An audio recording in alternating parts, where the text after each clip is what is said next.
അരിയന്നൂരിൽ മോഷണം. വീടിനുള്ളിലെ അരമാലയിൽ സൂക്ഷിച്ച 10 പവനോളം സ്വർണ്ണാഭരണങ്ങൾ മോഷ്ടാവ് കവർന്നു. അരിയന്നൂർ മൈത്രി കല്യാണ മണ്ഡപത്തിന് സമീപം പോക്കാക്കില്ലത്ത് കുഞ്ഞിമുഹമ്മദിന്റെ വീട്ടിലാണ് കഴിഞ്ഞ ദിവസം പുലർച്ചെ മോഷണം നടന്നത്. ടെറസിൽ നിന്നും അകത്തേക്ക് പ്രവേശിക്കാനുള്ള വാതിൽ വഴി വീടിനുള്ളിലേക്ക് പ്രവേശിച്ച മോഷ്ടാവ് അലമാര തകർത്താണ് സ്വർണ്ണാഭരണങ്ങൾ കവർന്നത്. ഈ സമയം കുഞ്ഞിമുഹമ്മദിന്റെ മകൾ ഡോക്ടർ ബുഷറയും ഭർത്താവ് ഡോക്ടർ റാഫിയും കുട്ടികളും ഉൾപ്പെടെയുള്ള കുടുംബാംഗങ്ങൾ വീട്ടിലുണ്ടായിരുന്നു. മകളുടെ കിടപ്പുമുറിയുടെ തൊട്ടടുത്താണ് ആഭരണങ്ങൾ സൂക്ഷിച്ചിരുന്ന അലമാര കിടന്നിരുന്നത്.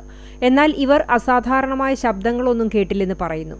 ശനിയാഴ്ച രാവിലെ ഒരാവശ്യത്തിനായി ആഭരണങ്ങൾ എടുക്കാൻ നോക്കിയപ്പോഴാണ് മോഷണം നടന്ന വിവരം വീട്ടുകാർ അറിഞ്ഞത്. തുടർന്ന് വീടിനുള്ളിലെ നിരീക്ഷണ ക്യാമറകൾ പരിശോധിച്ചപ്പോൾ മോഷ്ടാവിന്റെ ദൃശ്യങ്ങൾ ലഭിച്ചു.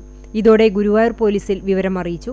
അസിസ്റ്റന്റ് പോലീസ് കമ്മീഷണറുടെ ചുമതലയുള്ള Kunnamkulam ACP N Muraleedharan, Guruvayur sub ഇൻസ്പെക്ടർമാരായ U മഹേഷ്, വിനോദ് എന്നിവരുടെ നേതൃത്വത്തിലുള്ള പോലീസ് സംഘവും വിരലടയാള വിദഗ്ധൻ ബാലകൃഷ്ണനും ഡോഗ് സ്ക്വാഡിൽ നിന്നുള്ള പോലീസ് നായയും സ്ഥലത്തെത്തി പരിശോധന നടത്തി. ചൂണ്ടൽ ഗുരുവായൂർ റോഡിന് അഭിമുഖമായിട്ടുള്ള വീടിന്റെ സമീപത്തുള്ള റോഡിലൂടെ പിൻവശത്തേക്ക് എത്തി ടെറസിലേക്ക് കയറിയാണ് മോഷ്ടാവ് വീടിനുള്ളിലേക്ക് പ്രവേശിച്ചതെന്നാണ് പ്രാഥമിക നിഗമനം.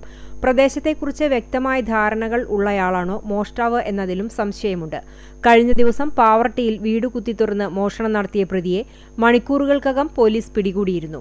നിരീക്ഷണ ക്യാമറയിൽ മോഷ്ടാവിന്റെ ദൃശ്യങ്ങൾ വ്യക്തമായി പതിഞ്ഞിട്ടുള്ളതിനാൽ എത്രയും വേഗം മോഷ്ടാവിനെ പിടികൂടാനാകുമെന്ന പ്രതീക്ഷയിലാണ് പോലീസ്.